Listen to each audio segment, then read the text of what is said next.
this Mass, something I'd like you to think about is the praise of God, that God wants us to sing Him praise, to worship Him, to adore Him, to love Him, to bless Him. This is something I was doing with the little kids at the school this last week is, I was just, had them clap their hands, and I said, just repeat after me. And they start saying, thank you, Jesus, praise you, Lord. Thank you for this day. Thank you for my mom and dad. Thank you for the sun. Thank you for the moon. Thank you for the stars. There's nothing more healthy for a human being than to thank and praise God. Like thanking and praising the Lord. This is what the Mass is about. This is what our whole lives are about. So if you're ever feeling kind of like stuck, or you're feeling like you're in a funk, or if you're feeling like work is a dread, work should never be dreaded. God actually gave us labor as a blessing. And so work is not a dread, it's a blessing from the Lord. And really what makes work dreadful, or what makes labor, why we might dread our labor sometimes, is it's the inner approach or the inner attitude that we have toward work. And that's probably because our vision or our lack of vision keeps us from experiencing the joy of the Lord within our work. And we've all been there, right? Original sin kicks in, and we start to miss the whole beauty and intimacy that we can have with God when we labor. And especially when we don't like doing what we're doing. See, this is where we as Christians have this genius, this insight, this perspective of life that no one else can bring to the floor, especially the Catholic vision. Because as Catholics, we have a very, what I would like to say, a positive anthropology. We don't see humanity as totally depraved, as Luther would say, totally depraved, totally corrupt, it's done. But we believe in that would call that a negative anthropology. It's a negative vision of the human person. We would say a positive anthropology, a positive study of the human person and understanding comes with, we are fundamentally at the core good. Because God made us. And if God made us and He made us good, that means we have the capacity to do great good.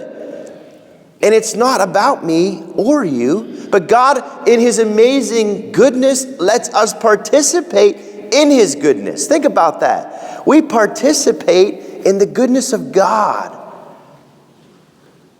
By our very creation, by our very being, by our very existence. It's not even that we have to do something to earn our goodness. We are good by nature. From the very beginning, from our origin, from our mother's womb, from the moment of conception, that child is good throughout. Now, we might not choose to cooperate with that goodness as we sin, right? When we sin, we're failing to embrace our goodness. Or God and God's goodness especially, right?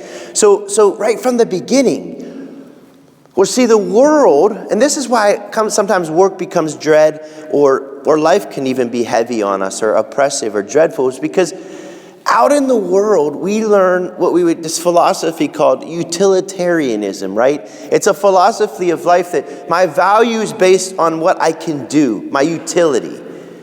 And this is why we don't, as a culture, see the value of the unborn, because what can they do? Or the value of, say, someone that's laying in a hospital bed, or that's sick, that can't really do much anymore, or say a soldier that's home from war that kind of lost his or her ability to think clearly, or lost limbs or arms, or we feel worthless, right? We can feel that worthlessness, but that's not the truth. The truth is you are inestimable in value. God gave you amazing value and worth. Just the fact that He created us and we exist. Because see, if we only value what we can do, then what we do won't have value. If we don't value who we are, then what we do don't have value. If you understand this, listen. If you don't value first who you are, then everything you do will be trying to earn your value. Hope that makes sense. If you don't know who you are, everything you do will be an expression of trying to earn who you are, earning your value, I got to earn my love. I got to earn my value. I got to earn my goodness because I got to do this. I got to do this. And then when we don't perform well, when we don't do well, when we don't create utility, when we aren't valued because that's how the world values us, right? Then we get all depressed. We get anxious. We get afraid and we hate going to work. But if you get up in the morning knowing who you are in Him and knowing how good you are just by your very existence and nature and creation, then when you go out your door to work, you know that everything you do is for Him. It's for Him. It's not for me to earn something or get something. I'm doing it out of the abundance of the amazing God that we have. Like, wow, God made me. He lets me get up. He's giving me my breath right now to talk to you. He's giving me my heartbeat right now. God's giving me my very existence. He's letting me exist at this moment. And He continues to let me exist. Even when I put Him on the cross, He still lets me exist. He could take us out any moment He wanted, but He lets me continue to exist. Even when we crucified Him, He continues to let, because you know why God lets me continue? Even if I did this to His Son, you know why? Because He believes in me. He made me. He knows what I'm capable of. I'm capable of great things for the glory, honor, and praise of the Lord. And so if we look at our first reading today, let's look at this first reading a minute. Listen, this Mass is called The Blessing of Human Labor. The Blessing of Human Labor. That's what this title of today's Mass is. The Blessing of Human Labor. Listen, book of Genesis, chapter 1. Let us make man in our image and likeness. God, first, right off the bat, remember back to who you are. We are in His image and likeness. Meaning what? We're created in God's image, meaning we're relational beings. We have an intellect to think and a will to choose. Only angels and humans can think and choose. Animals can't. They can be trained, but they don't have the ability to think and to freely choose. Only angels and humans can think and choose. Therefore, only angels and humans can be in this deep communion with God, and only angels and humans can sin. You can't sin if you can't think and you can't choose. Or have that capacity to think and choose, right? So we are made in His image and His likeness. Likeness meaning what? We have this ability to love. We're free. The will gives us the freedom to love. I can, when I go to work, I can live my whole work life trying to earn my value and worth based on how much I make or how well I perform at work. Or I can go to work realizing that, hey, I might not perform the best one day, but you know what? I'll be honest with you. Some of the best things that can happen to us at work is to fail.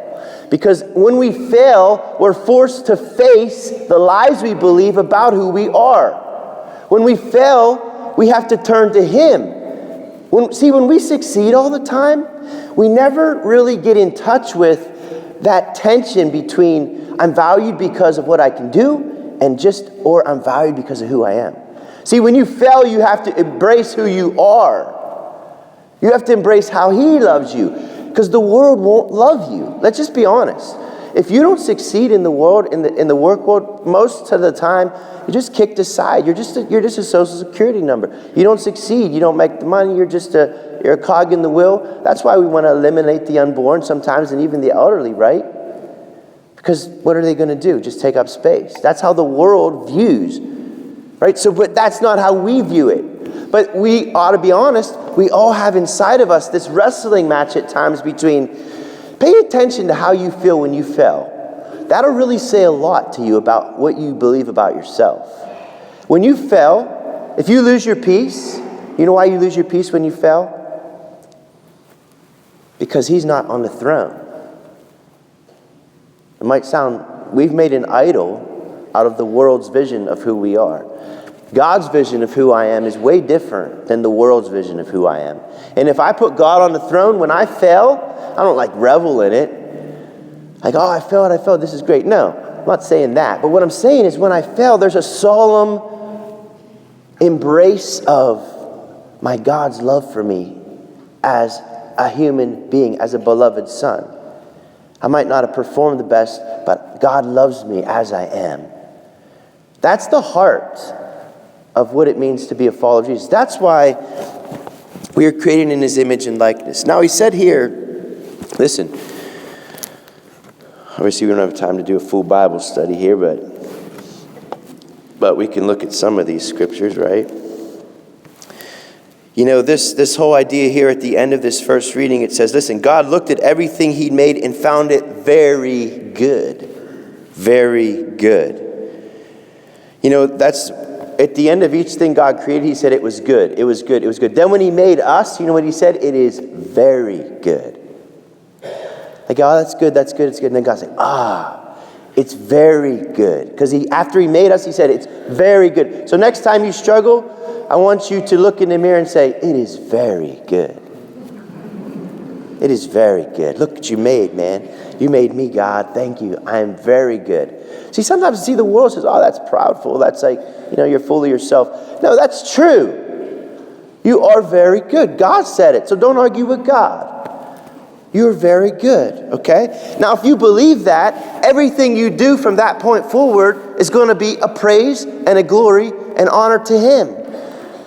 But if you don't believe you're very good, then everything you do is going to be about earning or trying to get your value. And you're going to actually seek praise. See how it works? If I don't believe what God says about who I am, I'm going to actually seek praise for myself. I'll expect someone, hey, watch this, watch this. You see this even in little kids. You see little sin even operative in a little child. They'll run up and they'll say, hey, look, I made this. And they'll look, I did this. Or they want to hit a home run so bad, or they want to do this and that so bad. But what's really going on deep inside is they need to know they're loved because of who they are.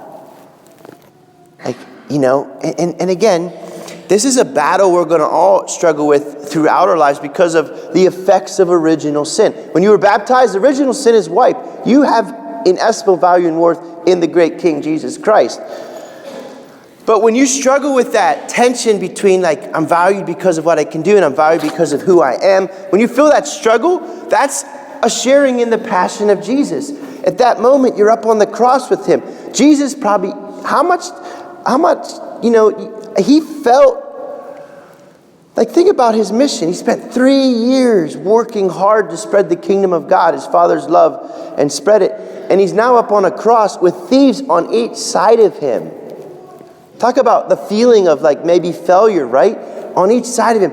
And not only that, is all his inner circle, his closest 12, basically all ran away. Left him, abandoned him, except Mary, John, Mary Magdalene, and the other Mary. They were there with him, right? On that cross. And so we got to stick with each other. When we're on the cross and it's hard, we got to stay with each other. You got to, hey, brother, hey, sister, you know, you see someone down and feeling like life is like weighing them and crushing them and burning them and they dread it. You need to stop them and say, hey, let's pray, because you know what? You're not valued because of who you are. You're valued, or not, you're valued because of who you are. You're not valued because of what you can do. And that's important, okay? Important. It is very good. He made us, right? And then listen. After he completed all the work, he said it is very good, right? Then God blessed the seventh day and made it holy, because on it he rested from all the work he'd done on creation. If I'm gonna make a claim here, if we would keep holy the Lord's day, the world would change. If we would go back to honoring Sunday as God's day, the world would change. But we don't honor Sunday. Let's be honest. A lot of us, you know, we do a lot of work on Sunday. That's a sin. And then we wonder why, you know, like we're all tired, we're all weak, we're whining, we're complaining, we're all on edge, we're all like, you know, giving people unholy gestures when we're driving and all this stuff. It's like, you know, we wonder why all that happens, because you're not honoring Sunday.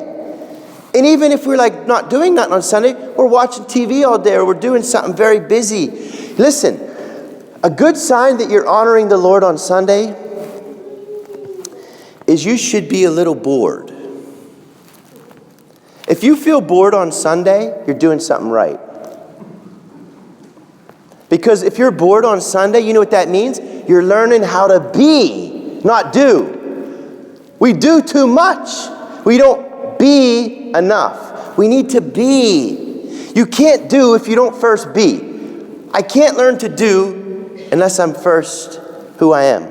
I need to be loved, be receiving from Him.